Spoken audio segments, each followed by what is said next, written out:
had no plans to go camping that weekend. Honestly, I hadn't camped in years, but everything started to feel wrong after that week. I couldn't stay in the house. The walls were pressing in. It was a strange kind of pressure. Not panic, not dread, just that weight of thinking too much. Too many things weren't adding up. And when that happens, when you start doubting your own memory, your own perception, the only way to find clarity, at least for me, is to get out. Go somewhere quiet. Reset. So I packed a bag on Friday night. Nothing fancy. Tent, food, water, a flashlight, small hatchet, first aid kit, my sleeping bag, the usual. I wasn't going far. Just a 2-hour drive to a state forest I'd visited a few times before. Familiar enough to feel safe. Far enough to feel like I'd left everything behind. That was the idea, at least. The weirdness had started the week before. I was in the backyard, kneeling by the raised bed near the fence, clearing out some weeds. The cold had settled in early this year, but the sun was out, and I needed something to do with my hands.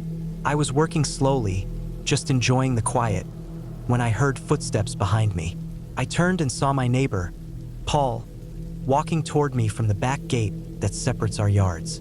He looked off, like he hadn't slept in days. Hair messy, eyes sunken, pajama pants and a flannel shirt that hung off his shoulders. The guy was usually clean-cut, always in jeans and tucked in polos when he wasn't in his work clothes. This was different.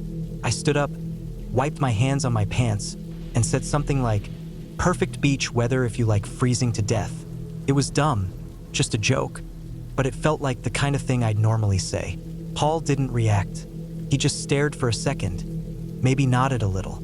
Then he turned and walked back toward his yard. I watched him go, confused, but didn't think too much of it at the time. Figured he was having a bad day. That was Sunday. The following Saturday, I ran into his wife, Clara, at the post office. She was in front of me in line, mailing out a bunch of packages. I made small talk, asked how Paul was doing, said he seemed a little off when I saw him last week. She turned slowly and looked at me like I'd grown another head. "Paul passed away over a month ago," she said. "Cancer." I just stood there, staring. She turned back around and kept dealing with her packages. I didn't say anything else. Couldn't. I just stood there in line, heart pounding, waiting my turn, pretending I wasn't losing my grip on reality. Back home, I went straight to the living room, still holding the mail in one hand. My wife was on the couch reading. Before I could say anything, she looked up and said, "You mean Paul? Yeah, I saw you two talking last weekend. I thought it was weird. He looked sick." I froze. I dropped the mail and walked straight to the office where the security monitor was. We keep a few cameras around the house, mostly for package theft or when we're out of town. One points at the backyard. I found the clip from last Sunday, the time I remembered being in the garden.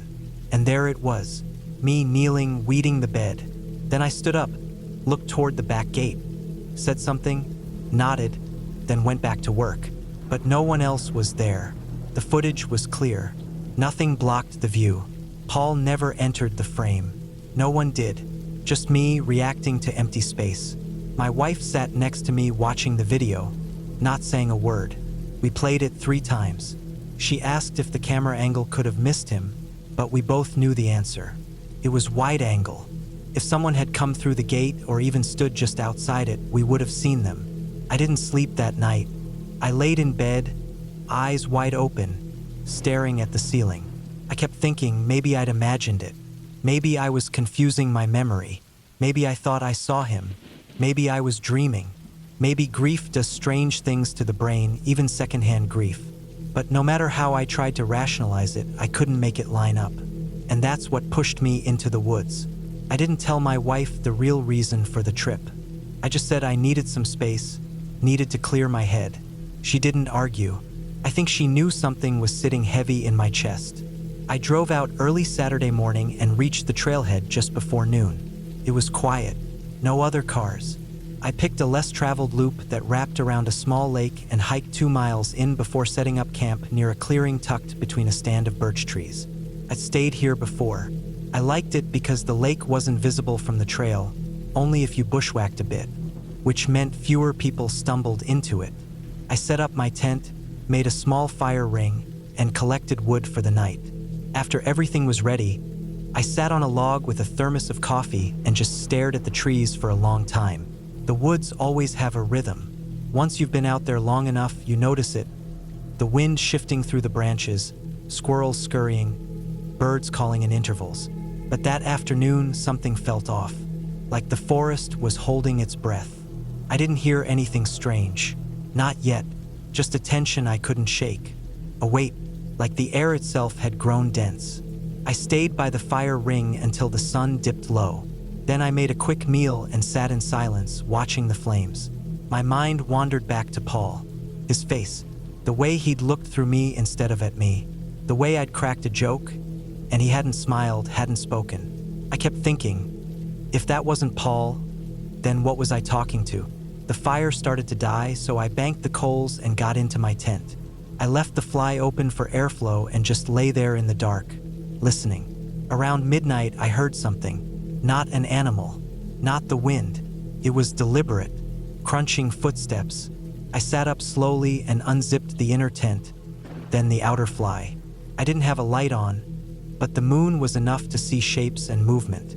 About 20 yards away, near the edge of the trees, something moved. A shadow, human-shaped. I froze. The shape didn't advance. It didn't move away, just stood there. I crouched lower, heart hammering. I didn't call out, didn't make a sound. I didn't even breathe for a few seconds. Then, slowly, it stepped backward into the trees and disappeared. I waited 10 full minutes, still crouched. Then I grabbed my flashlight and shined it at the spot. Nothing. I stayed awake the rest of the night, holding the light in one hand, a small hatchet in the other. Every sound sent chills through me. A branch snapping, the wind shifting, but nothing returned. By dawn, I'd made my decision. I packed up quickly, barely ate, just shoved everything into my pack and took off. I was moving fast, trying to get back to the trailhead before noon. The air felt colder than before. Every branch looked like it was hiding something. I made it to the car by 11 o'clock. Still no one around. I drove home, hands white on the steering wheel. Back at the house, I went straight to the backyard and stood in the same spot where I'd seen Paul. I tried to remember every detail. His clothes, his face, the way he'd moved. But no matter how hard I thought about it, the memory started to blur. And then something occurred to me. When I had cracked that joke, perfect beach weather if you like freezing to death, I'd assumed he hadn't laughed because it wasn't funny. But what if he hadn't laughed because he couldn't? What if there really was no one there? Or worse, what if there was someone, and it wasn't Paul? I started digging through old footage, older than the day in question. I found clips from the week leading up to it. Paul's yard had been empty, no movement, no lights on at night, no sign of Clara either, probably staying with family after the funeral. No one had been home, which meant if someone had entered my backyard, they came from somewhere else. And why hadn't I followed them when they left? Why hadn't I checked the gate? Weeks passed. I tried to let it go, but I couldn't. The memory kept scratching at me. Eventually, I went back to the camera footage one more time and noticed something strange. In the frame right after I finished talking and turned back to the garden, there's a small blur at the bottom left corner. Not big, just a flicker of motion. It's fast, less than a second. I slowed it down frame by frame. It looks like a shadow, a leg maybe stepping backward, but there's no body, no shape, just that flicker of something stepping out of view. That was the last straw. I replaced the cameras, upgraded the entire system, added lights to the backyard, changed the locks. I never saw anything again, and I never went back to that campground. Whatever I saw or thought I saw was real enough to break something in me. I'll never know what stood in my backyard that day, or who was out in those woods that night watching me from the trees. But I know this, it wasn't a ghost. It wasn't a spirit. It was someone real, someone who knew what they were doing, someone who watched, waited, and chose the perfect moment to appear. And now I live knowing that whoever or whatever it was, they walked into my space like they belonged there, like I wasn't even real to them. Maybe I was just part of their story.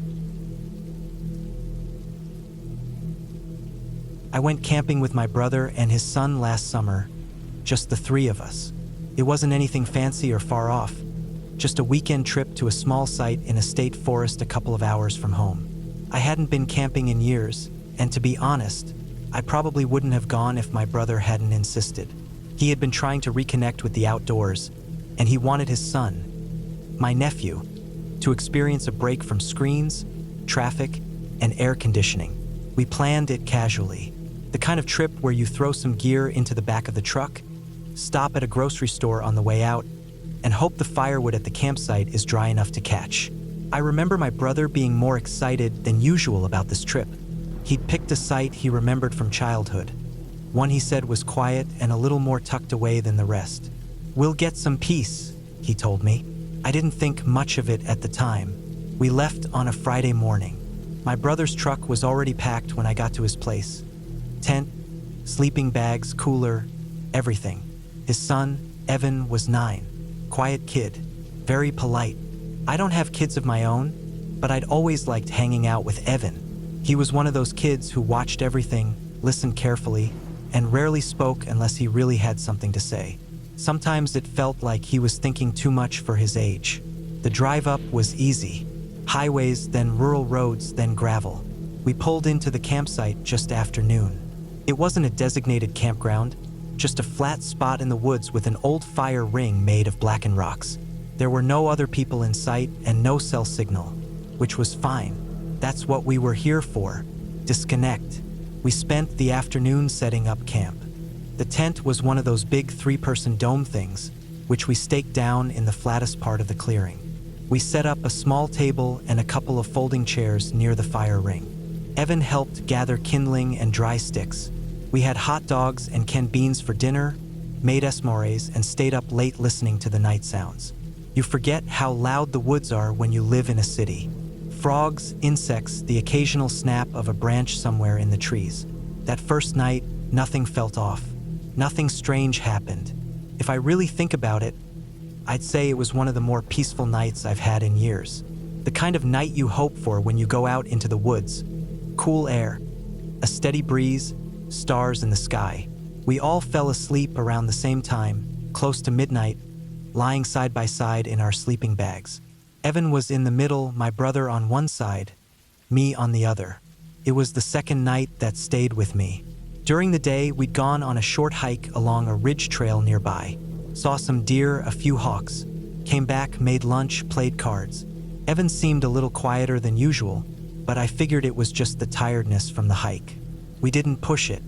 After dinner, he went into the tent early while my brother and I stayed out by the fire. We didn't talk about anything important, just whatever came up.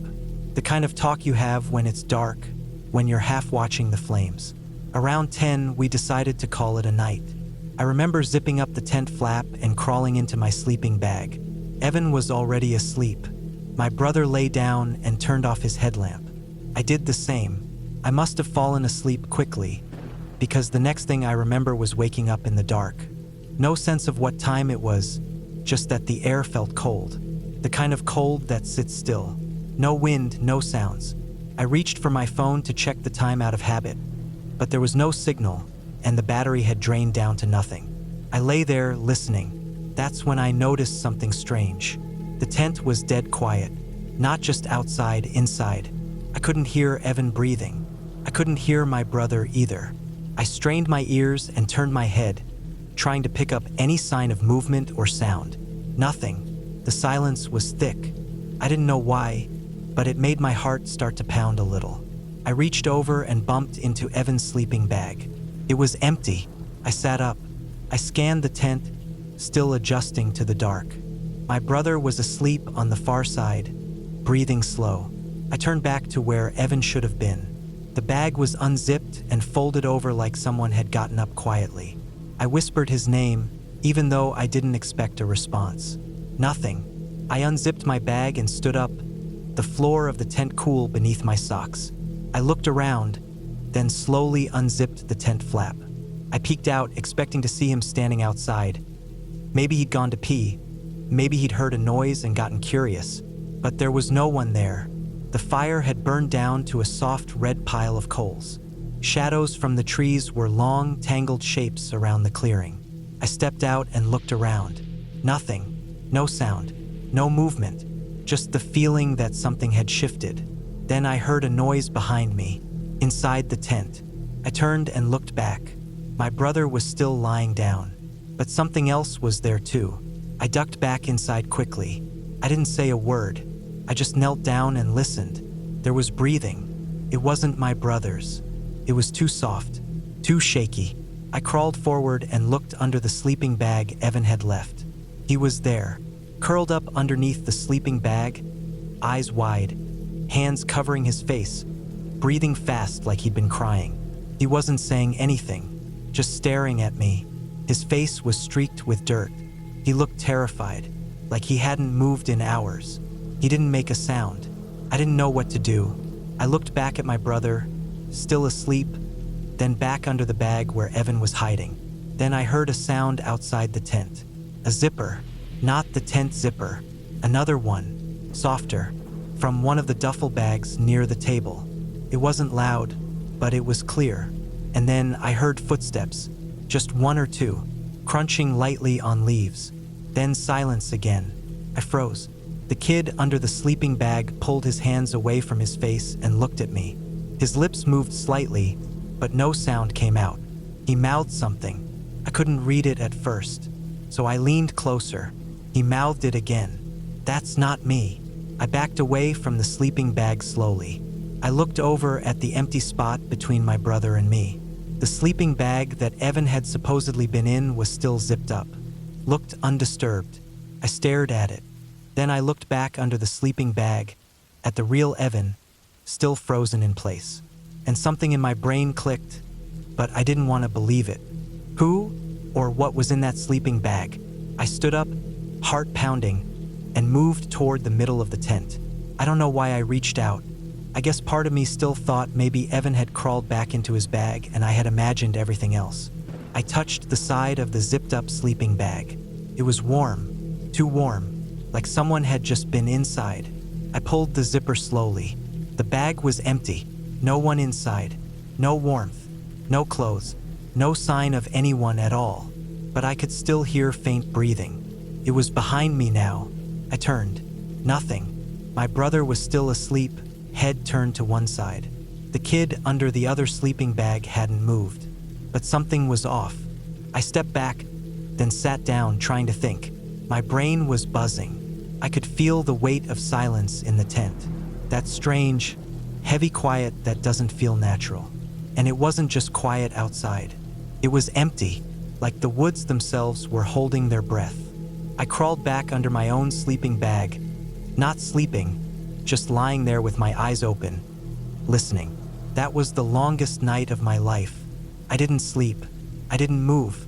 My eyes stayed fixed on the shape of the other sleeping bag, on the form of my brother, on the faint outline of Evan hiding. I waited for the sun. When morning finally came, the sounds of birds started slowly. A crow first, then others. I sat up and looked around. My brother was waking up, stretching, yawning. Evan was still curled up, looking exhausted. We didn't say anything. We packed quickly. We didn't eat breakfast. I didn't tell my brother everything. I said Evan got scared, and I watched over him. That was it. He didn't ask questions. As we drove away from the campsite, Evan finally spoke. One word. He said, "Thanks." That was all. It's been a year, and I still don't know what really happened that night. I didn't see anything. I didn't hear a voice. But there was something in that tent that didn't belong to any of us. There's no good explanation for it. Only this: whatever Evan saw, whatever made him crawl under the sleeping bag and stay silent all night, had taken his place. And it had nearly fooled us. Now, sometimes at night, I lie awake and think about how close I was to crawling into that sleeping bag with it. I wonder what would have happened if I hadn't looked under the bag. And every so often, I hear a soft zipper noise in the dark, and I don't move. I went camping with my daughter last fall, just the two of us. She was 10. Her name is Claire. It was her idea, really. She'd been begging to do something outdoors, something different from the usual weekend routine.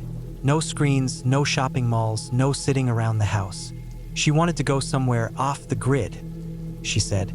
Somewhere quiet where we could be alone. I wasn't sure where she got that phrasing, but I liked the spirit behind it. So I agreed. I spent a few days looking up spots. Not the busy family campgrounds, but the more isolated ones, where you hike in a mile or two and pitch your tent away from crowds. Eventually, I found a state park about 3 hours north of where we lived. The place was mostly forest and hills, with a lake in the middle and several trails spidering out from the parking area. One of them led to a semi-remote campsite tucked behind a long ridge. It was marked on the map, but barely. No water lines, no toilets, no signs. Just a clearing with a fire ring and space for one tent. We left on a Friday morning. The drive up was easy. Fall had just started to set in, so the trees were already golden and red, leaves blowing across the road. Claire sat in the back seat reading a book, her sleeping bag stuffed next to her, backpack under her feet. I remember thinking how small she looked back there, how young, but she had this focused, serious energy about her that made her seem older than 10. We parked at the trailhead around noon. I hoisted my pack and handed her a smaller one with her sleeping pad and jacket. We started the hike. It was only about 2 miles, mostly flat, but the trail wound through thick woods and eventually climbed up a hill. By the time we reached the top and descended into the hollow where the campsite was, I was sweating and she looked tired. But the spot was beautiful, quiet, no sounds but the wind and a few birds, the kind of place where time slows down. We set up the tent near a cluster of trees and laid out our gear. I got the fire going with some dry sticks and one of those fire starter cubes. We roasted hot dogs and ate granola bars. Claire wandered around the edge of the clearing, picking up rocks and acorns. She liked to collect things, small pieces of the places we visited. That night, we sat by the fire until it burned low. The moon came up behind the ridge and everything turned pale and silver. Claire got into her sleeping bag first, and I followed about half an hour later. The air had gotten cold. I zipped the tent flap shut and listened to the forest settle in for the night. No cars, no planes, just wind and leaves. I woke up once, around 3 a.m. I remember it clearly because I checked my watch. Everything was dark and still. I heard something outside the tent. Not loud, just the soft crunch of leaves. I held my breath and listened. The noise stopped. I thought maybe it was a raccoon or deer. I stayed awake for a while, then drifted back to sleep. In the morning, I didn't mention it. Neither did Claire. She seemed rested, cheerful even. We had oatmeal and dried fruit for breakfast, then went for a walk down by the lake. The water was low, and we found animal tracks in the mud. We spent most of the day exploring, following a deer trail up the side of the hill. I taught her how to read the compass and helped her mark our path with sticks so we wouldn't get lost. She was sharp, quick to notice things. When we got back to camp, I was tired. We ate again, sat by the fire, and turned in early. I fell asleep quickly that night. Too quickly, maybe, because when I woke up again, it felt sudden, jarring, like I'd heard something just before my brain had caught up. The tent was quiet. It was pitch dark. No wind. I sat up slowly. Something felt wrong. Claire wasn't in her sleeping bag. I turned on the small flashlight I kept next to my pillow. The bag was empty, neatly unzipped. Her boots were gone. I sat there for a second, trying to make sense of it. Maybe she had gone to pee. Maybe she heard something and got curious. But we talked about that. I told her not to leave the tent alone.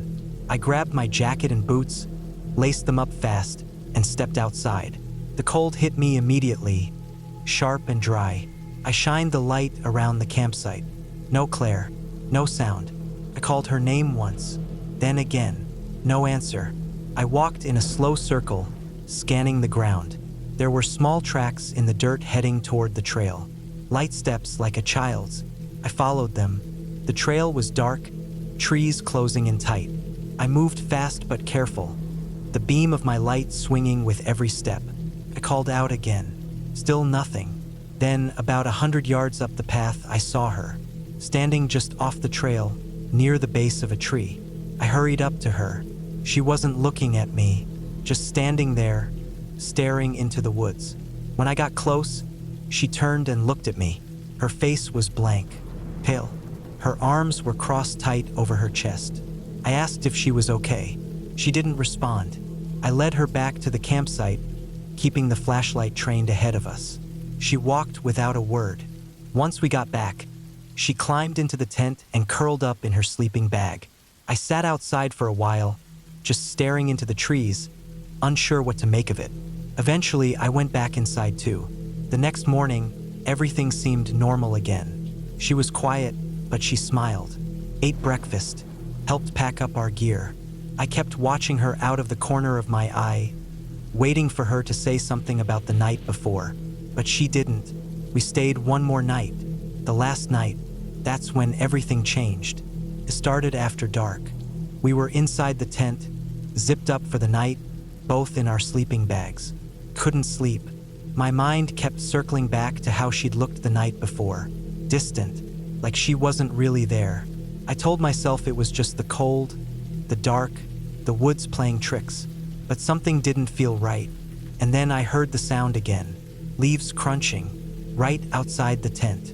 Slow steps, not an animal, not a deer. I held my breath. Claire was lying still next to me.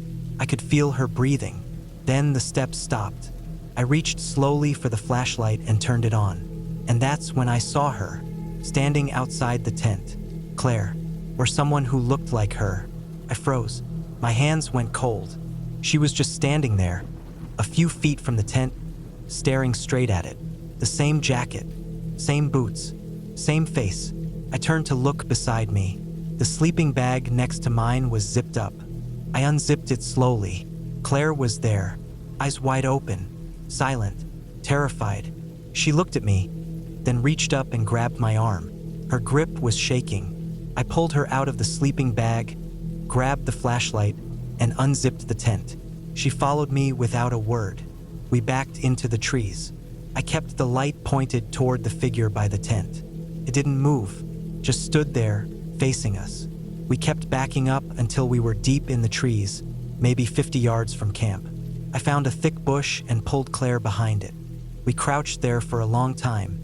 I turned off the flashlight. I held her close and tried to listen. The figure moved eventually. I heard the steps, light, deliberate. It walked around the tent, paused, then unzipped it. I could hear the fabric, then silence. I waited. I don't know how long, maybe 30 minutes, maybe an hour. Eventually, I heard something else. A voice, faint, far away. A woman's voice, saying my name, soft, then again, closer. It was my own voice, saying Claire, exactly how I say it. That's when she squeezed my arm hard and whispered something I'll never forget. She said, "I heard it too." That was all I needed. We stayed hidden until first light. When the sky turned gray, we crept back to the tent. No one was there. The flap was open. One of the sleeping bags was unzipped. I checked everything, nothing missing, but the ground around the tent was a mess. Too many footprints.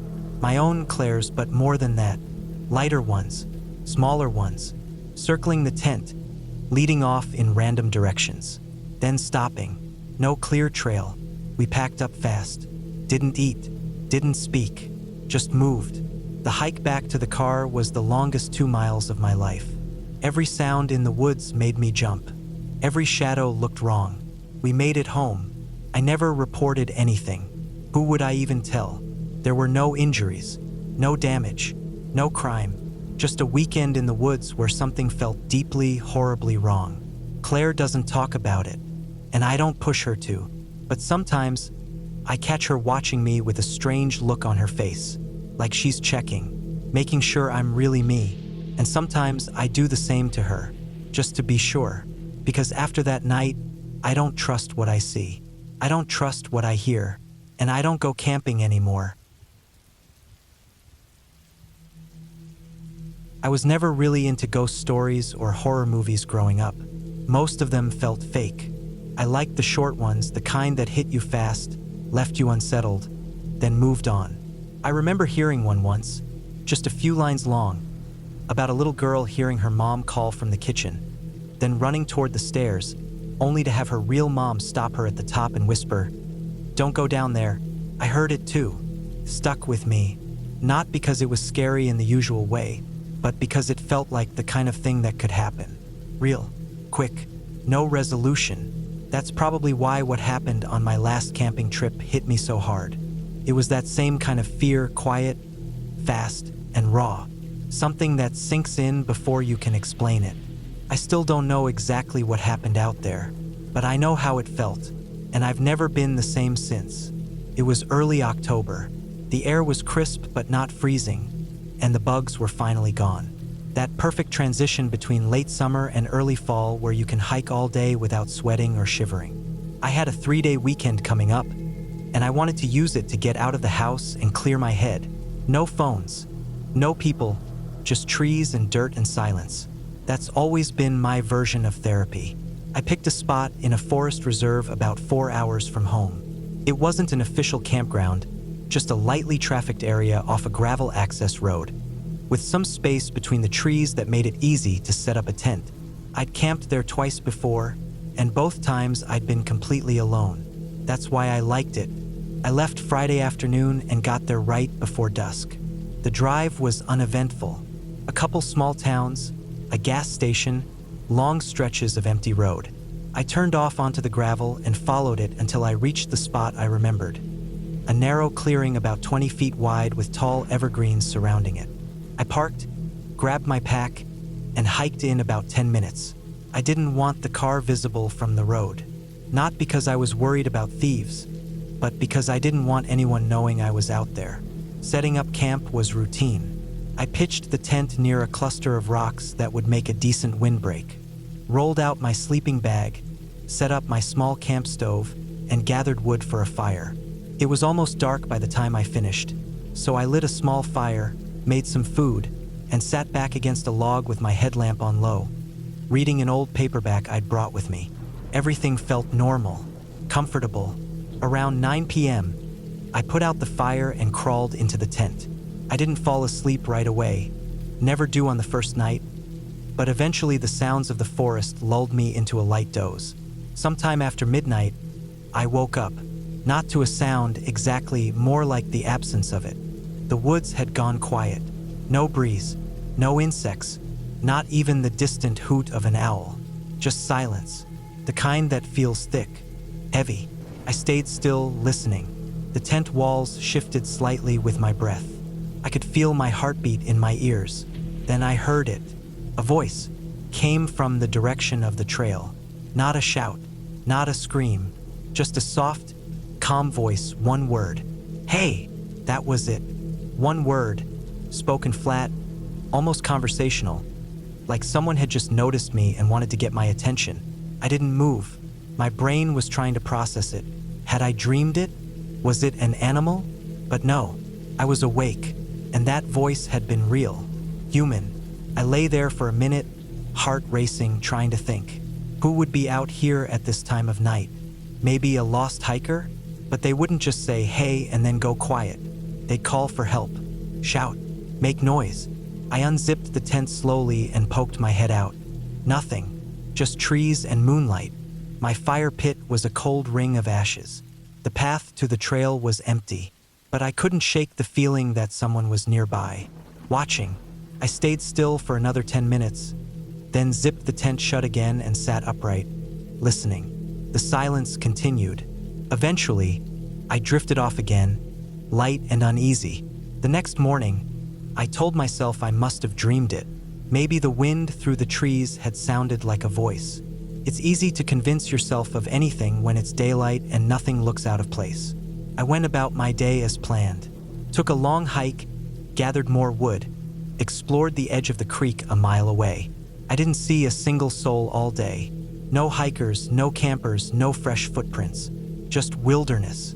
By dusk, I was back at my site, made a small dinner, read a little more, and let the fire die low before heading into the tent.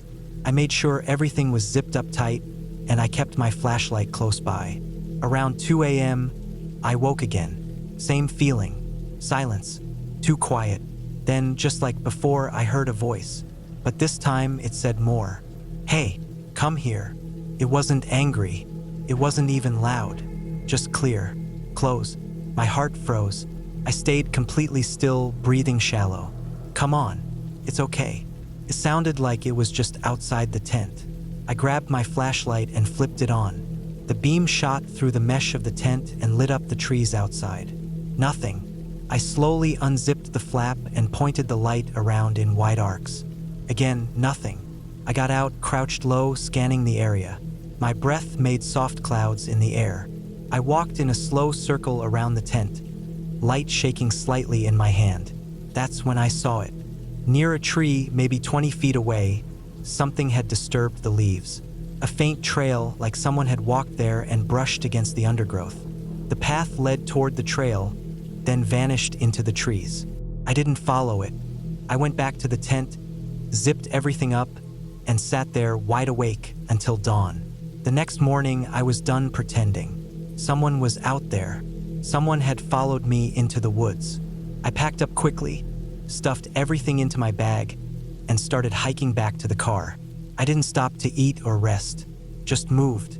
I kept checking over my shoulder, scanning the trees, listening. But the forest was still silent. I reached my car around 10 a.m., threw my gear into the trunk, and got in. As I started the engine, I noticed something that made my stomach twist. On the rear window, drawn in the thin layer of dust, was a handprint. Small, smudged, but unmistakably there. I drove out fast, not stopping until I hit pavement. Back home, I checked everything. The car doors had been locked when I got in. The trunk was closed tight. But that print was real. I hadn't touched that window all weekend. No one had. For days after, I replayed the trip in my head. The voice, the silence, the disturbed leaves, the handprint. I even went so far as to check the local news to see if there had been reports of a missing person or strange activity in that forest. Nothing. I considered going to the police, but what could I say? That I heard someone whisper outside my tent? That I saw leaves moved around? They'd tell me I imagined it. So I let it go, tried to forget. Weeks passed. Then one evening, I was walking out to the backyard to grab something from the shed. As I stepped onto the grass, I felt that same heavy silence. No wind, no distant traffic, no night sounds, just a thick stillness. I froze. Somewhere inside the house, I heard my wife call out from the kitchen. "Hey, come here." I turned toward the house. Her voice was calm, soft, but something felt off. Then I saw her. She was standing at the top of the basement stairs inside the house, staring out through the back window at me. Her mouth didn't move. She wasn't calling me. She was just watching. The voice came again, same words. "Come here." It was coming from the kitchen, but she was already there, watching. I didn't move. She didn't either. Then, slowly, she reached up, opened the window a crack, and said in a flat voice, "Don't go in there." I heard it too. People always tell me I read too much, that I live too much inside my head. Maybe they're right. Maybe I've filled my brain with too many books, too many words, too many pages of fiction that blur the edges of real life.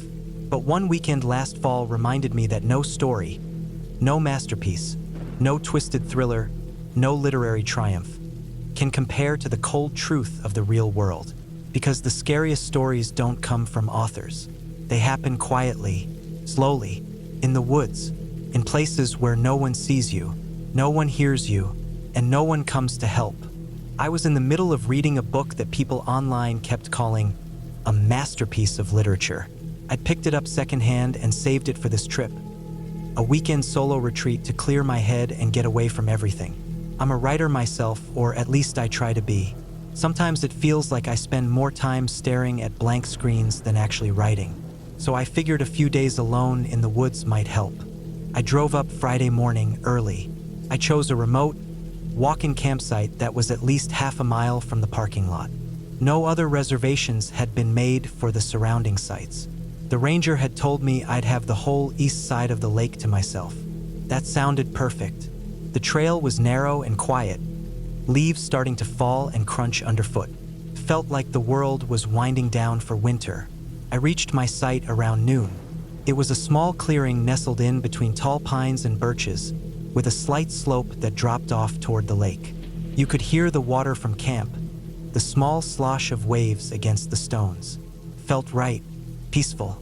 I set up my tent, rolled out my sleeping bag, gathered firewood. I took my time. I wasn't in a rush. Once everything was ready, I sat down with my book, a tin mug of coffee, and read by the fire pit while the sun hung low and orange through the trees. I didn't even look at my phone once. There was no service anyway. That first day was perfect. Nothing strange, nothing off, just the sounds of nature, the quiet buzz of the forest. I read almost a third of the book before the light faded too much to see. Then I lit a fire, cooked a packet of rice and beans, and sat in silence, listening to the night come alive. Sometime after 10, I zipped myself into the tent and fell asleep almost instantly. I woke up once in the night, needing to pee. The woods were still. The moon was barely out. I used my headlamp and stepped just off the trail to do my business. As I turned back, I paused and listened. Just that instinct, making sure I wasn't hearing anything weird. There was nothing. The lake was quiet. Trees barely moved. It was just dark and cold and empty. I went back to sleep. The second day is when things started to shift. I woke up early and made oatmeal and coffee. I read for a few hours by the fire pit again. Then I packed a day bag and hiked out to a small overlook about 3 miles south of my site. It wasn't hard hiking, mostly flat, and the weather was cool and crisp. I brought my book with me and sat on a rock at the edge of the cliff, reading while the wind pulled at the pages. That book really was a masterpiece, the kind that pulls you deep into the characters' heads, twists your expectations. It was about isolation, about a person trying to make sense of their life in a place that didn't want them. It was hitting a little too close to home. Around 3, I turned back toward camp. I walked slower this time. I wasn't in a hurry, but when I got close to the path that cut back to my site, something strange caught my eye. A boot print. It was just off the trail, not mine. I had a wide heel and aggressive tread on my hiking boots, old and worn, but distinct. This one was narrow, with a deep midsole pattern and some kind of lettering I couldn't make out. It was fresh. The dirt was still loose around the edges. I froze for a second. I hadn't seen anyone all day. I hadn't heard anything either. The ranger said the east side of the lake was empty except for me. Maybe someone had come in late. Maybe they were hiking through. But there was no reason for anyone to be on this side of the ridge. These weren't through trails. This was a dead-end spur. Still, I tried not to let it bother me. I told myself to be rational. Could have been a ranger, a hunter, even a misplaced hiker. I got back to my campsite and everything looked normal. My tent was untouched. Food bag still hung where I left it. Nothing missing. I read a little more before dinner but couldn't focus. I kept glancing into the trees, listening harder than I should have. The sun felt like it was setting faster than it had the day before. That night, I didn't sleep as well. I kept hearing sounds, small ones.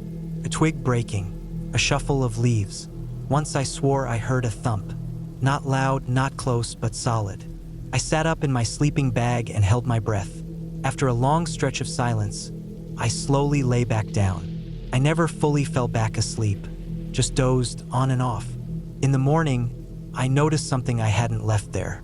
A torn piece of paper, folded once, sitting on the edge of the fire ring. It wasn't there when I'd gone to sleep.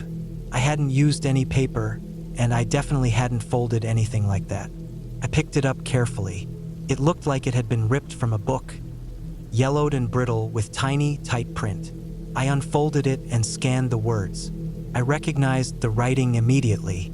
It was a page from the book I was reading. I ran to my tent and unzipped the gear pocket where I kept the book.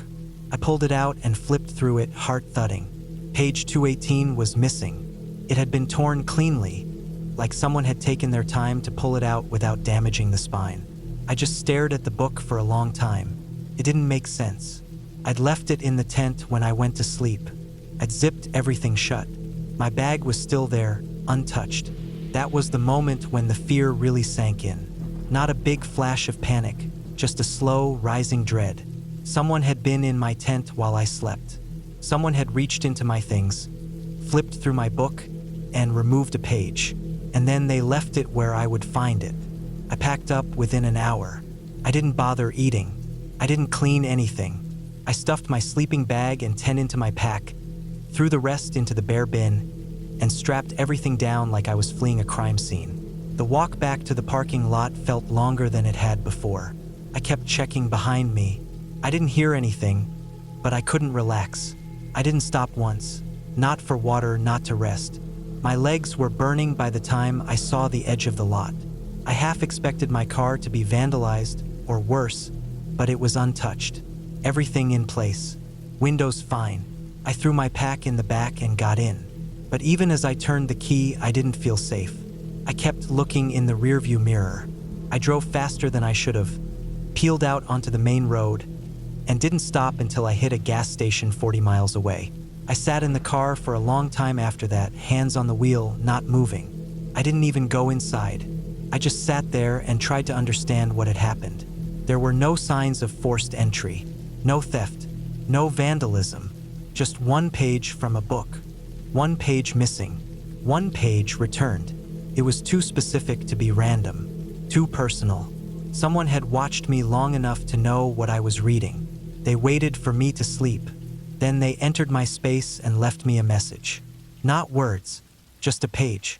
Page 218. When I got home, I threw the book out. I didn't even want it in the house, but I kept the torn page. I read it dozens of times, trying to figure out why they picked it, what it meant. It was from a chapter where the main character realizes he's not alone in a house he thought was empty.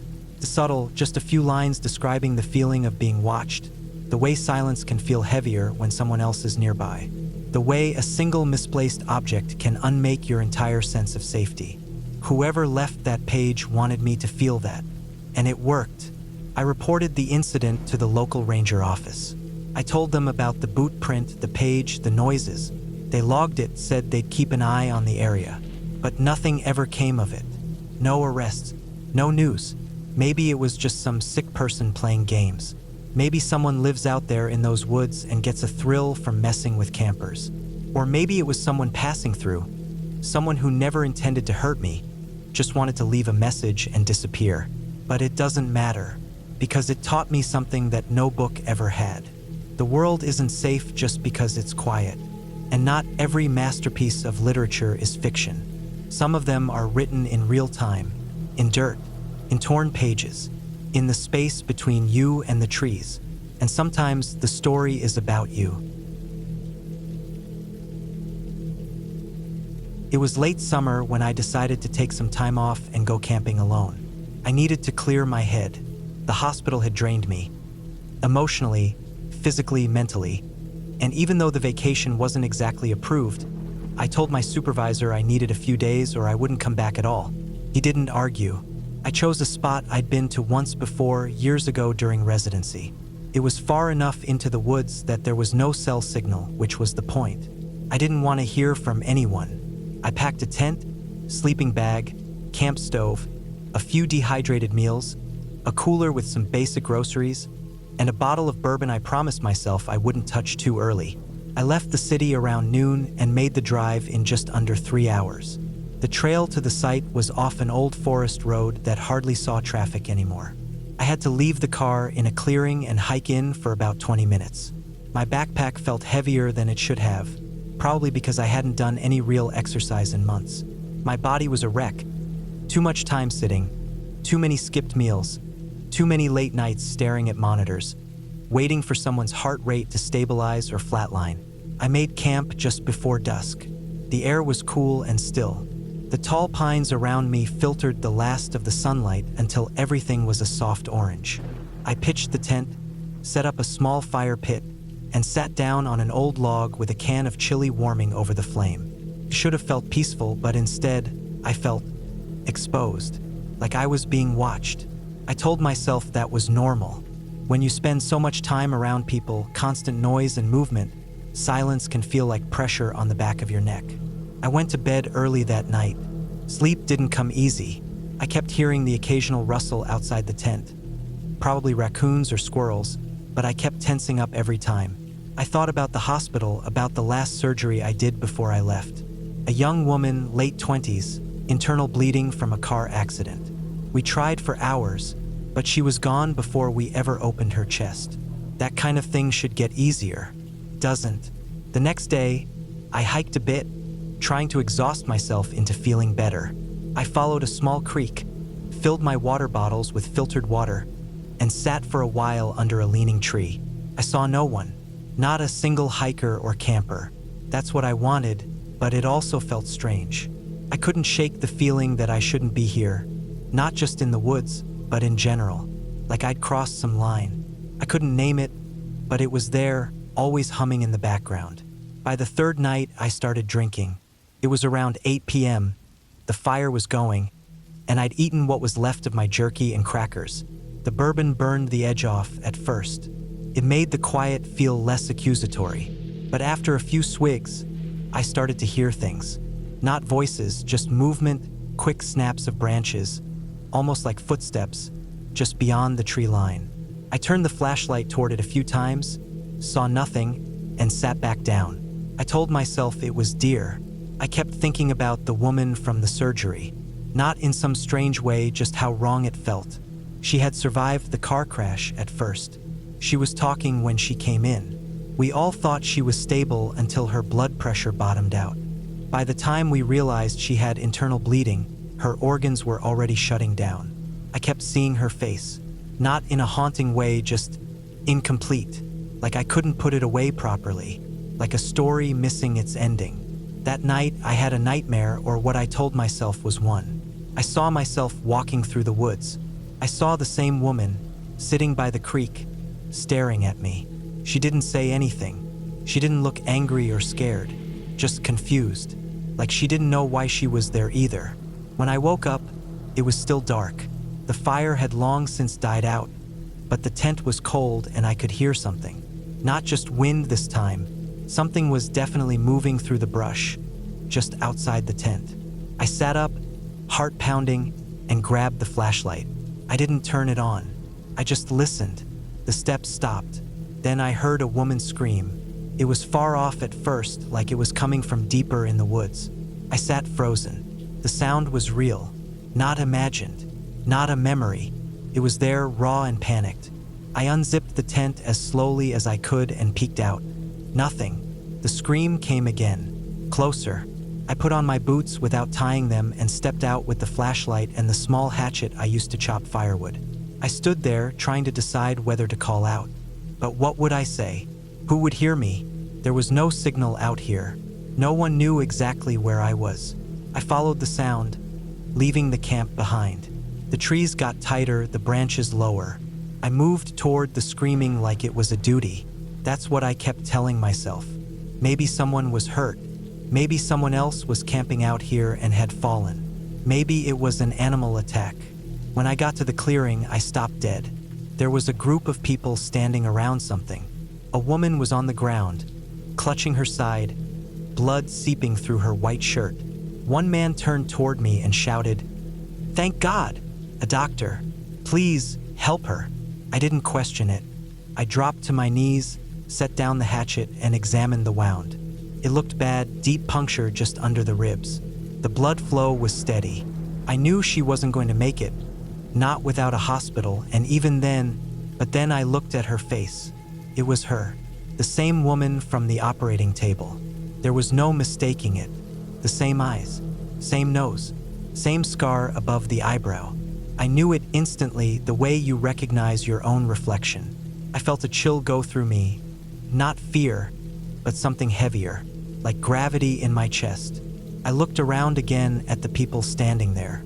Their faces were strange, worried, yes, but distant, like they were watching a show they didn't understand.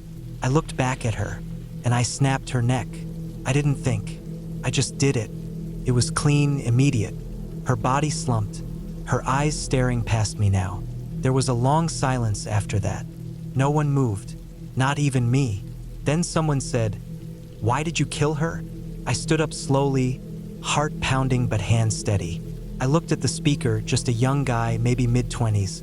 I said, "This woman died on my operating table 3 hours ago. That was it." I didn't say anything else. I didn't try to explain. I didn't need to. I looked around again, and I noticed something I hadn't seen before. There were no backpacks, no camping gear, no fire pit, no food, water, lanterns, nothing. Just people standing in the middle of nowhere, like they'd been dropped there. They didn't move when I stepped away. They didn't speak again. I walked back to camp. The path was darker than I remembered. I stepped in mud I hadn't seen before. I tripped twice. Once I had to stop to vomit. My head felt like it was splitting open, and my mouth tasted like metal. I got back to my tent just as the sky began to lighten. I didn't sleep again. I packed up before the sun was fully up, tossed out the rest of the food, and left everything I didn't need. I just needed to get to the car. I didn't look back once on the hike out. My boots were soaked. My back ached. Every few minutes, I thought I could hear the scream again, far off behind me.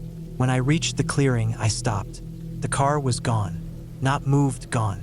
No tire tracks, no glass, just a patch of grass where it had been. I stood there for a long time, unable to think. I tried walking the road, figuring maybe I'd gotten turned around, but the road just looped back into the trees. No signs, no fences, just miles of green walls closing in. Eventually, I walked back to where I'd camped. It wasn't there either. The fire pit was gone. The log I'd sat on was gone. There was no sign I had ever been there. Even the footprints were gone. I kept walking until night fell. I didn't stop. I didn't feel tired. I didn't feel hungry. I just walked, listening to the trees move, listening to the woods breathe. I was somewhere else now, somewhere between where I was and where I'd gone wrong. It's been days, maybe more. I don't know anymore. I don't sleep. I don't eat. I just walk. And sometimes, when I stop, I hear the scream again, always closer. And I know that no matter where I go, I'm still walking toward it. Not to help, not to save anyone, but to finish what already happened. And I can't stop. I decided to go camping alone that weekend, early in the fall, when the weather was just starting to shift. Not too cold during the day, not too hot at night. The kind of days where the sun looked more golden than usual and the nights crept in a little faster. I needed the break. Things had been wearing me down: work, people, noise, responsibilities. I just wanted silence for once.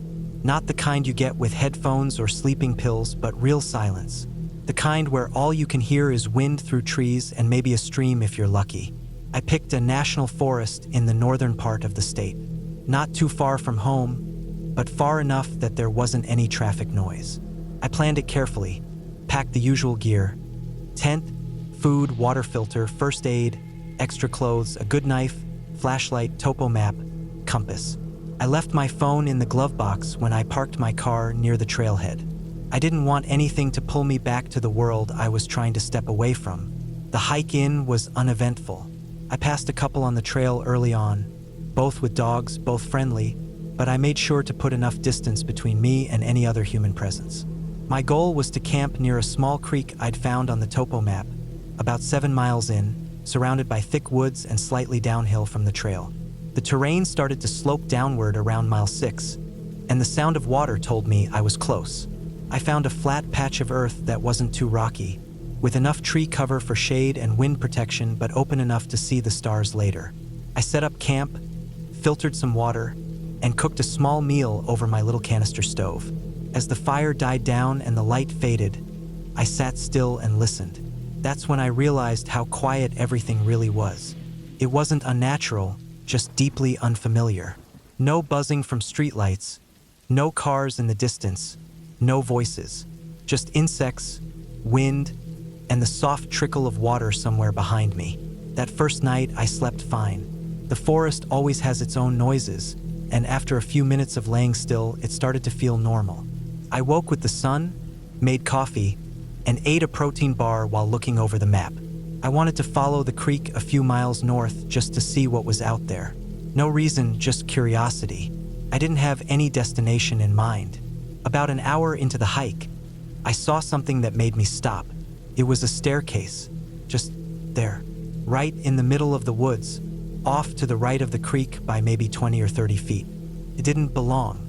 The ground around it was clear of debris, like someone had swept it, but there were no footprints or tools or any other signs of human activity. The staircase wasn't modern, it looked old.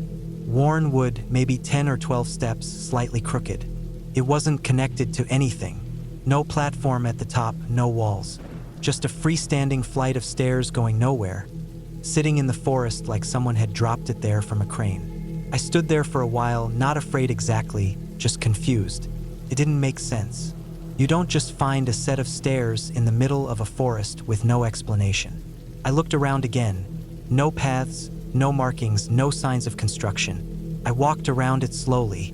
The base was solid, sitting flat on the forest floor, not sunken into the dirt like it had been there long. But the wood was weathered enough to suggest age. I didn't touch it. Something about it made me feel off. Not scared, but reluctant. Like if I did, I'd be acknowledging something I wasn't ready to deal with.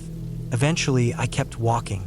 I told myself it was nothing, probably something left over from a cabin that had long since rotted away. Still, I checked the map again and didn't see any record of structures in the area.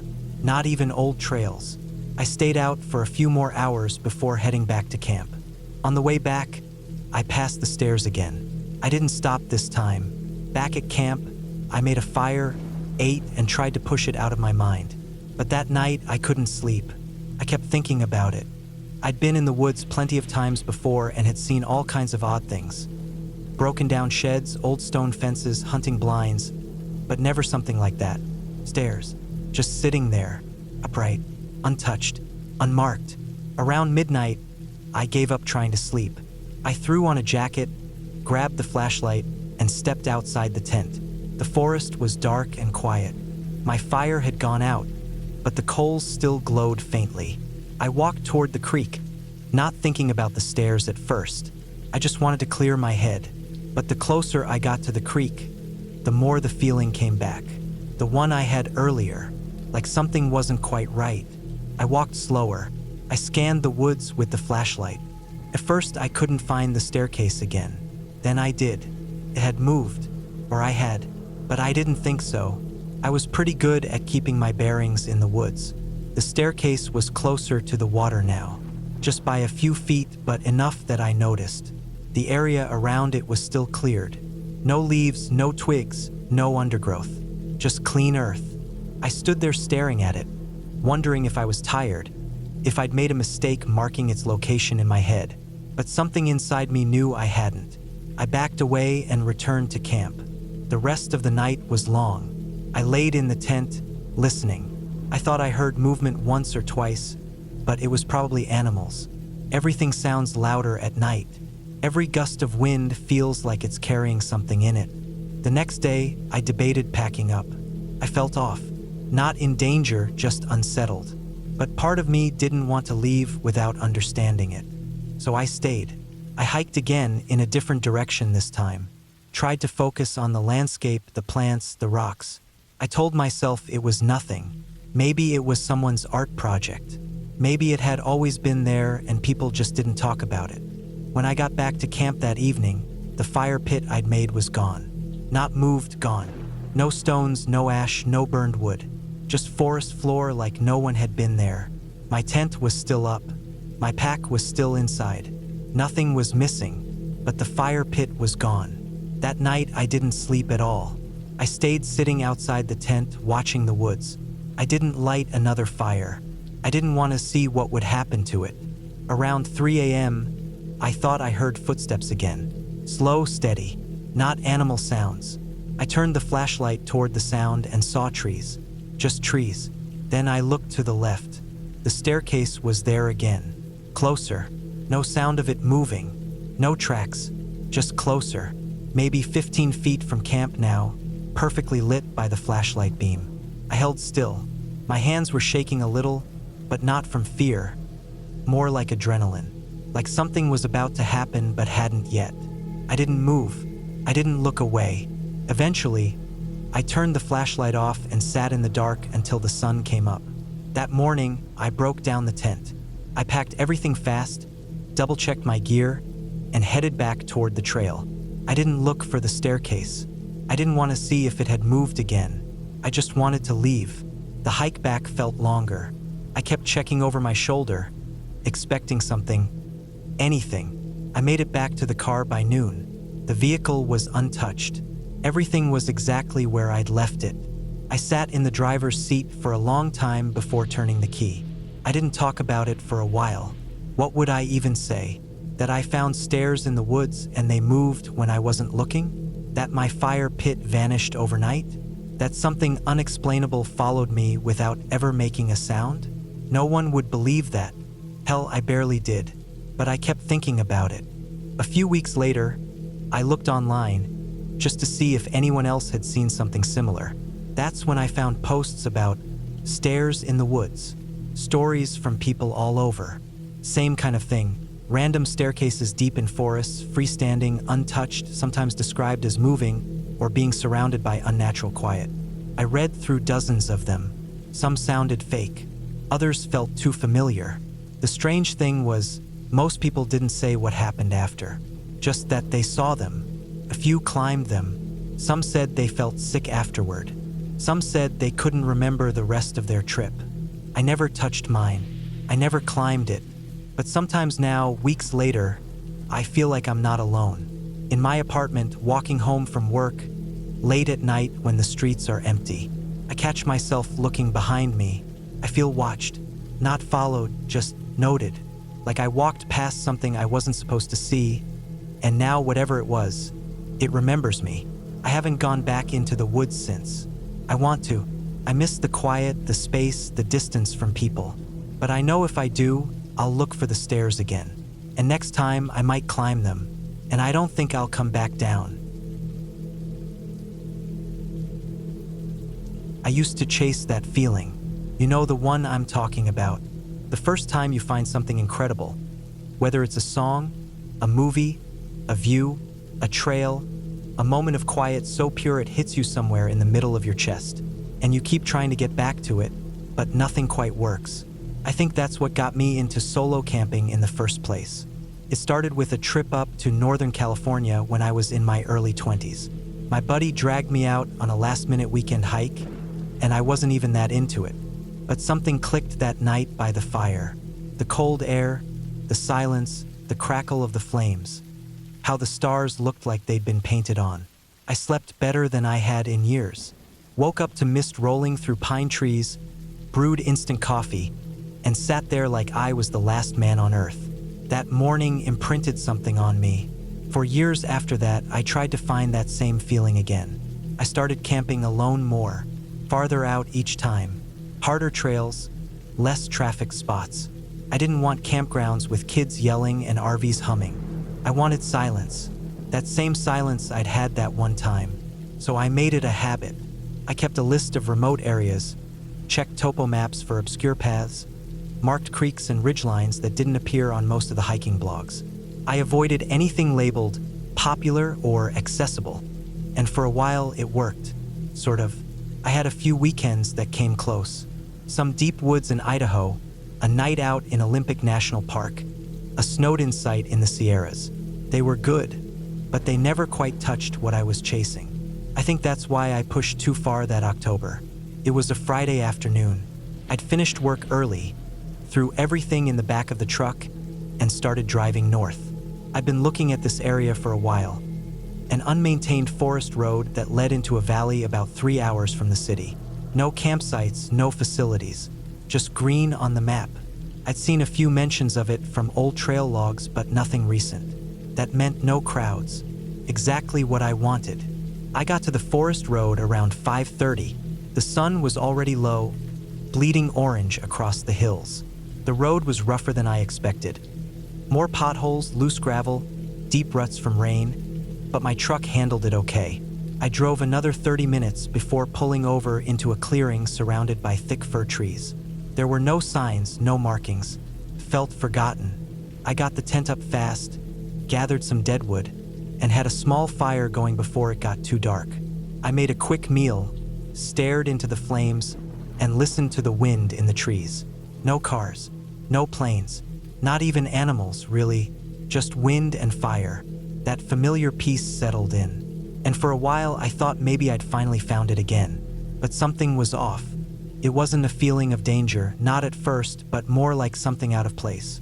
It's hard to explain. Everything looked normal. The trees were spaced naturally. The undergrowth wasn't trampled. No trash, no boot prints. But I couldn't shake the sense that something had been there and had just left before I arrived. Like walking into a room that smells like someone else's cologne. Pushed it away. Told myself it was just my mind playing tricks. That happened sometimes when I went deep. I finished my meal, zipped up the tent, and tried to sleep. I kept waking up. Not because of sounds, because there weren't any. No bugs, no birds, no small rustling critters. Just silence. I laid there staring up at the nylon ceiling of my tent, heart beating faster than it should have. My ears strained to hear something, but there was nothing. It was the quietest night I'd ever experienced in the woods. Eventually, I drifted off again. When I woke up, it was still dark, and I had the distinct sense that I'd been dreaming, but I couldn't remember any of it. My throat was dry, so I unzipped the bag and reached for my water bottle outside the tent flap. That's when I noticed the fire pit. I covered it before bed, threw a bit of water on the coals, kicked some dirt over it. I always did, but now it looked like someone had brushed the area clean. No ash, no char, no sign of a fire at all. The rocks were still there, but they'd been rearranged in a neat circle, like someone had reset them. I stood there staring at it for a long time, barefoot in the cold dirt, until the sun started to rise. Then I convinced myself I must have done it the night before.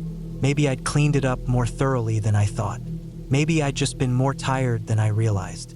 But the feeling stayed, that sense of being watched, observed.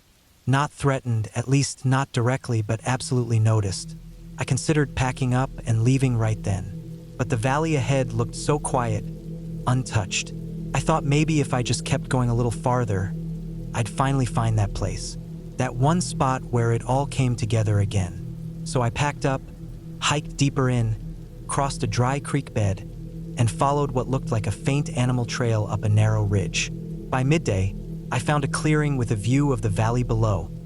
Rolling forest in every direction. No signs of life, no smoke trails, nothing. Just endless green. It should have felt perfect. But something about it made my skin crawl. I decided to make camp anyway. Told myself I was being irrational. That this was exactly the kind of remote spot I'd been looking for. I dropped my pack, set up the tent, and boiled water for some instant food. I didn't build a fire this time. As dusk fell, the air grew still. I heard a distant cracking noise once, like a branch underfoot, but far off and just once. After that, nothing. That night, I didn't sleep at all. Around 1 a.m., I stepped out of the tent to use the bathroom. I brought my headlamp and scanned the woods before stepping away from camp. That's when I noticed it. Just a dozen yards away, in the dirt near a tree, were small marks. Not footprints exactly, just disturbed earth. Like something had been crouching there, watching. The pine needles were pressed down in a shape that didn't match any animal I knew. Too low, too still. There was no trail leading in or out from that spot. Just that one place where something had rested. I didn't move closer. I turned, walked back to the tent, and sat there until morning, keeping the headlamp on and knife in my lap. The first light, I packed everything. I didn't eat, didn't stop to double-check anything. I just wanted out. I tried to retrace my path, but something felt off. Trees I didn't remember, terrain that didn't match my map. I must have veered off the trail slightly the day before. I kept walking, following the sun, trying to work my way west toward the road. I walked for hours. No trail, no markers, no sign of where I'd come from. I wasn't lost exactly. I had my compass and the general direction, but I realized I'd gone deeper than I thought. The terrain was tougher now. Denser woods, thicker undergrowth. I kept moving, feeling more frantic the longer I went without seeing anything familiar. Then I saw it again. The same circle of rocks. The ones I'd seen at the first sight, but it wasn't the same location. The clearing was smaller, more overgrown, but the rocks were arranged in the exact same pattern. I stared at them, stomach tight, and realized they'd been placed. Not rolled or scattered, placed deliberately.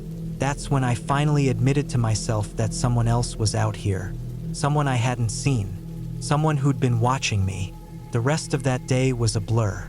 I pushed harder than I should have, tore my pants on a thorn bush, twisted an ankle stepping on loose stone, but I kept going. Around 4 p.m., I found a rusted fence line, barbed wire, sagging, maybe 100 years old. It was the first sign of any human presence in miles. I followed it. I didn't care where it went. It led to an old road, barely a road anymore, just 2 parallel ruts in the dirt. But it was something. I walked that road for another 2 hours before I saw my truck parked off the original forest road. When I opened the door, the interior felt warm, familiar, and safe in a way I'd never noticed before. I sat behind the wheel, gripping the steering wheel with both hands, just breathing. I didn't look back at the woods. I drove straight home. It's been months now. I haven't gone camping since. Haven't even opened my gear closet.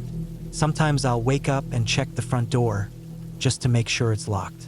Other nights, I wake up with the sense that someone is crouching just outside the window, watching. I know that's irrational, but I also know what I saw. I wasn't alone out there. I never was. And the scariest part? Whoever it was, they didn't want to hurt me. They wanted me to come back. And the worst part of all? A small part of me still wants to, because even with everything that happened, it was the closest I've come to that feeling in years. That impossible, quiet, perfect feeling I've been chasing since the start. And it terrifies me to think that the only place I'll ever find it again is back out there.